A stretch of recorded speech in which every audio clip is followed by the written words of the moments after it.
The Fishing Lure Encyclopedia, Poppers. In our last video, we covered walk the dog baits in detail. Today I'm going to break down poppers from every angle, what makes them fundamentally different from walk the dog lures, and why poppers are actually better for beginners. Poppers and walk the dog baits share some similarities. Both are floating topwater lures, and their core strategy is the same, using surface-level visual and audio stimulation to imitate a dying or fleeing baitfish and trigger reaction strikes. But the biggest difference is that popper head.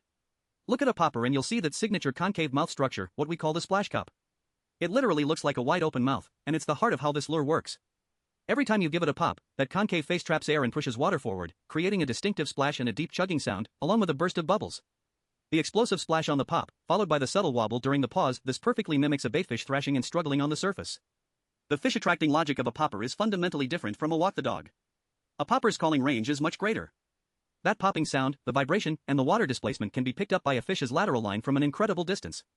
Even in murky water or at night, when visibility is near zero, vibration and sound travel far and remain effective regardless of visual conditions. A popper can actually call fish up from deep water to strike at the surface. At its core, a popper actively calls fish to come bite. And unlike a walk the dog, a popper doesn't need continuous rhythmic twitching. You can leave a popper sitting in the strike zone for extended periods. You can fish it slower, more precisely. The pause frequency is entirely in your control. But here's the catch, poppers aren't for every situation. That loud popping blast is highly stimulating, which works brilliantly during active feeding windows when fish are fired up. But on heavily pressured waters or at commercial ponds where fish have been caught and released repeatedly, that big aggressive sound can actually spook them. In those situations, a walk the dog bait often outperforms a popper. So does that mean you can't fish a popper for pressured fish? Of course you can. Switch to a smaller popper, 3 to 7 grams.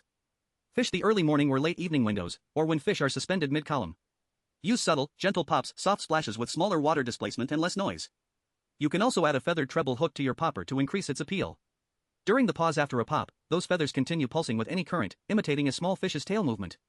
This fills the attraction gap between pops and significantly boosts the lure's drawing power. Plus, the feathers give fish a precise target, they'll key in on the tail and strike there, drastically reducing the chance of missing the hooks. Now, here's what every beginner wants to know: how do you actually fish a popper?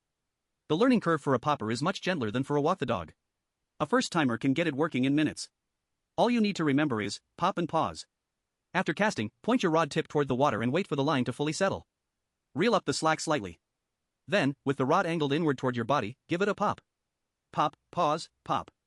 Each pause should be 1 to 2 seconds. If the fish are sluggish, extend the pause to 3 or even 5 seconds, give them time to commit. New anglers often ask, how hard should I pop? Here's a universal standard. Each pop should move your rod tip about 30 to 50 centimeters, roughly the distance from your forearm being straight to bent. Don't use your whole arm. Don't flick with your wrist or forearm. If you can hear the clear chugging sound and see a rounded splash forming on the surface, your force and amplitude are correct. One thing worth noting, if you pop faster and with a more rhythmic cadence similar to working a walk the dog, your popper will actually zigzag side to side just like a walking bait, giving you the same type of presentation. Check out my previous video for more on that. What's the difference between small pops and big pops? Small pops use gentle, soft force. The lure nods in place with small splashes, creating a subtle, controlled disturbance. This is for pressured fish, high-pressure venues, and low-activity conditions. Use lures in the 3 to 7 gram range. Big pops are crisp and explosive.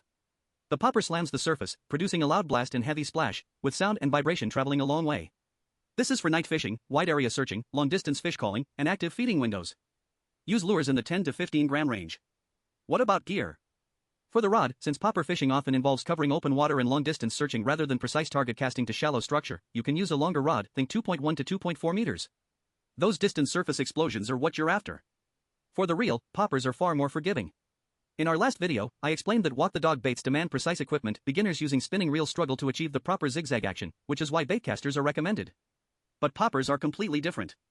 The key is the pause, not continuous precise twitching. You don't need extreme lure control skills. Whether you use a spinning reel or a baitcaster, you can easily produce the proper popping action. Most popper strikes actually happen during the pause, not the pop. So spinning gear works perfectly fine. In fact, for long-distance casting or fishing in windy conditions, spinning gear can outcast a baitcaster. Beginners can absolutely use whatever spinning setup they already own, no need to spend extra money on new equipment. For line, prioritize floating PE braid with a nylon leader. A double floating line setup is optimal for topwater. If you're fishing for toothy species and need a fluorocarbon leader, keep it short, no more than 50 centimeters, with 30 centimeters being ideal. Fluorocarbon sinks after it lands, and during the pop, a sinking leader will pull the popper's head down, noticeably reducing the splash and bubble production. One more crucial point, hook setting with a popper.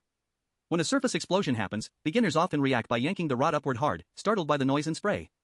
That's not only a great way to miss the fish, but also dangerous, the lure can fly back at you. Remember, 80% of popper strikes occur during the pause. When you see that blow up, don't set the hook immediately. Wait half a second to a full second. Feel the weight, the distinct pull of the fish taking the lure, then sweep the rod firmly. Let me leave you with a simple decision guide. Save this, and pull it up before your next trip. Night fishing, open water, long distance searching, reach for the popper. Pressured waters, clear shallow flats, precision casting to structure, reach for the walk the dog. If poppers intrigue you and you want to experience that explosive surface action firsthand, bookmark this video and watch it a few more times before heading out. Any questions about topwater fishing, or anything else you want to learn, drop them in the comments. I read every single one.